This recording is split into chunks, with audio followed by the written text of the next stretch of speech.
There are. And when they're all moving in unison, it's quite impressive. Anyway, today, I want to talk to you about puzzles, okay?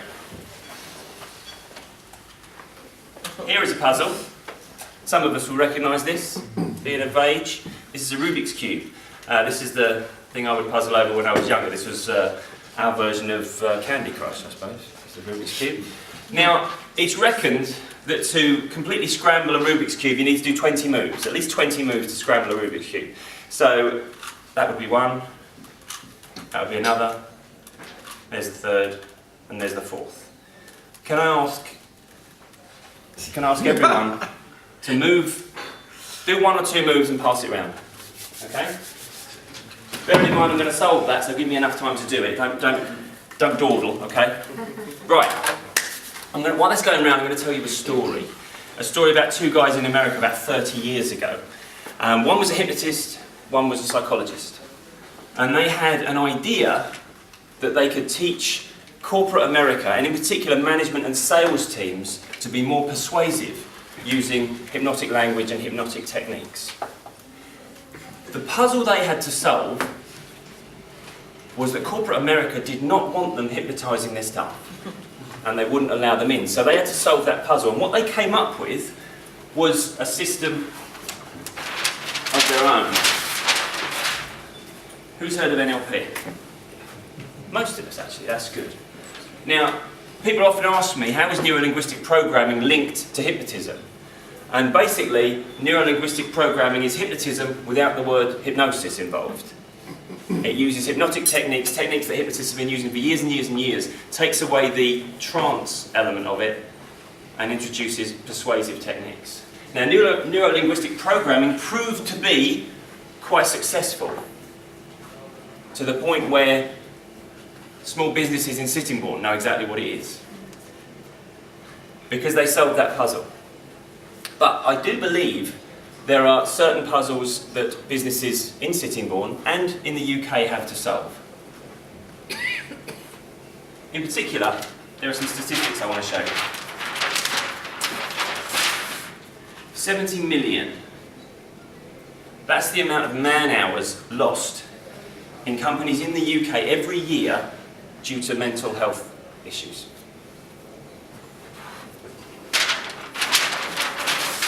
One in 6, that's the amount of employees that will experience some mental health difficulty in their lives.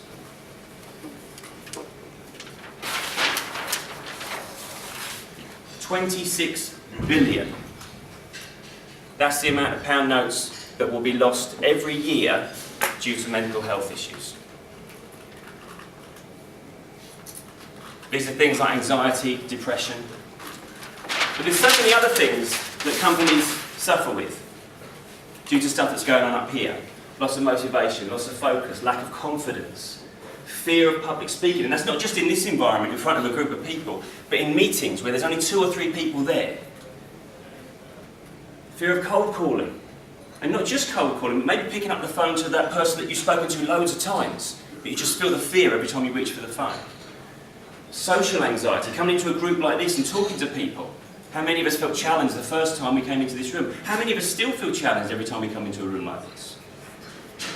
And the home and work balance. All of these things challenge people every day in their businesses. And this is a puzzle that companies cannot ignore. They have to solve. So I think I've got a solution for this puzzle. And my solution is this thing here, which is control. This is my system for creating changes, creating changes in yourself. The idea of control is that we give you the tools to be able to make hypnotic level changes in yourself. So you can radically change the patterns of thought that are going on. Because all of these puzzles, they are not logical puzzles. If these were logical puzzles, then you would have solved them by now. They're emotional difficulties. And all your emotions are in your subconscious, the bit of you that you're not traditionally used to being able to connect with and change. The control system is what allows you to connect with your subconscious and change it directly. But puzzle to solve as well. My puzzle is exactly the puzzle that David Bandler and John Grinder had when they went into America. Nobody wants to let the hypnotist into their company. Now, my thoughts on how to solve this. We were talking about how we might go about getting hypnotism into companies, and somebody said to me, maybe just drop the title hypnotist. Don't tell them you're a hypnotist. Now, the thing about Grinder and Bandler, Grinder was a psychologist. So when they stopped talking about hypnosis, they still had psychology. He still had his credentials to prove what he could do. If you take away hypnotist from me, you're left with a slim, tall, handsome.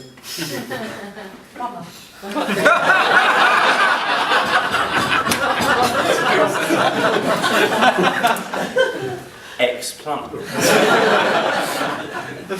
So that doesn't give me credibility. And the fact is, the reason why I can talk about what I do and the reason that that I'm good at it is because I'm a hypnotist. Because basically all of the control system comes from my knowledge of how the mind works, and my knowledge of how the mind works comes from my days of being a hypnotist. So that's kind of all I've got. So I can't take away the title hypnotism. But the interesting thing about this is that control isn't hypnotism.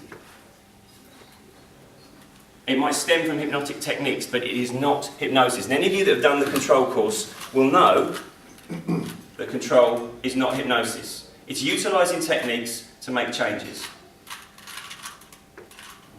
Give it a moment where you forget how to solve the Rubik's Cube. So, what I'm trying to do to solve this puzzle is find out how do you refer me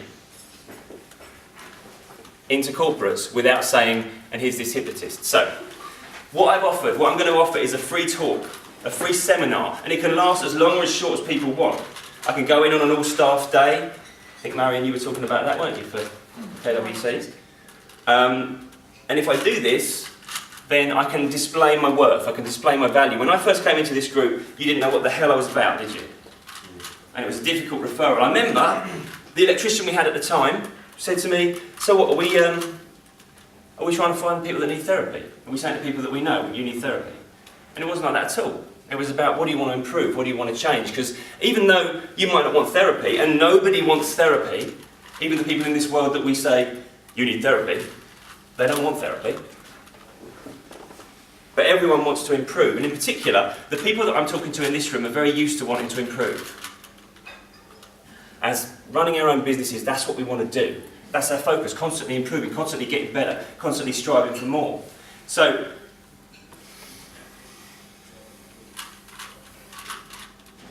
who do you know that wants to improve?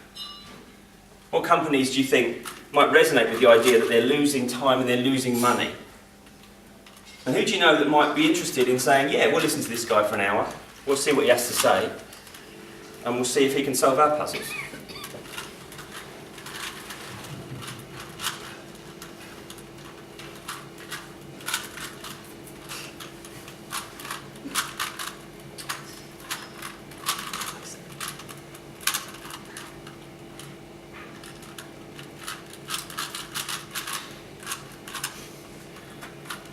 I didn't know how to do this about a month ago.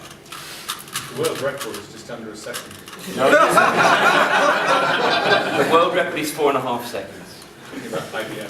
Actually, I was doing this in front of a group of people the other day and they said, oh wow, you can do it in like 2 minutes. What's the world record? I said, it's 4 seconds. I'm not going to get there, don't worry. But thanks for pointing that out, Barry. It's quite helps him. Yeah, that's okay. No, I'm not afraid of the pregnant pause though. Although I'm starting to become a little bit fearful.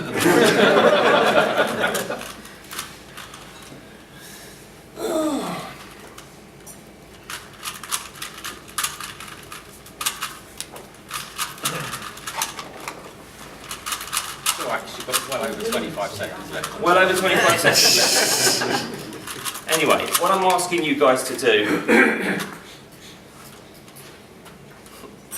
is remind me how to do this. Did you get that moment when you just... It's helped me solve The fact that maybe it's me not giving them the tools and what they need to perform better.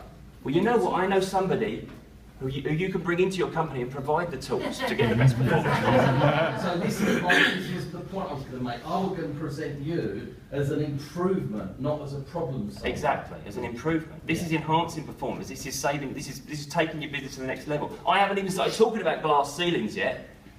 What we think our capacity is, and what we realise it actually is when we take away that imaginary ceiling that we've been hitting. Gary, because his questions are normally friendlier than Andy's. Exactly.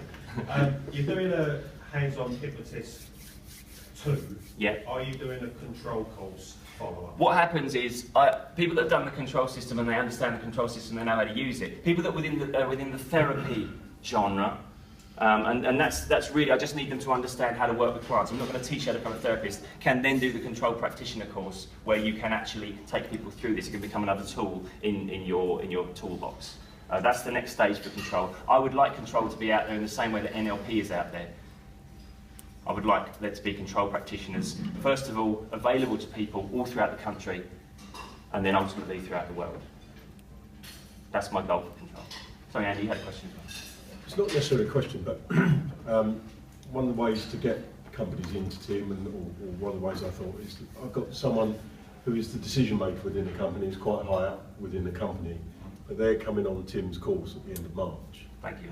And I think by them going on his course, they get a better understanding of what he does, and then may well go to the other decision makers in the company and be able to then get Tim into the company.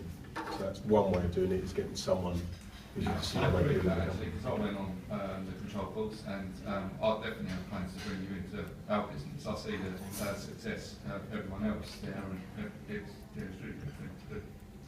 Tim? Okay, thank you very much. Thank you.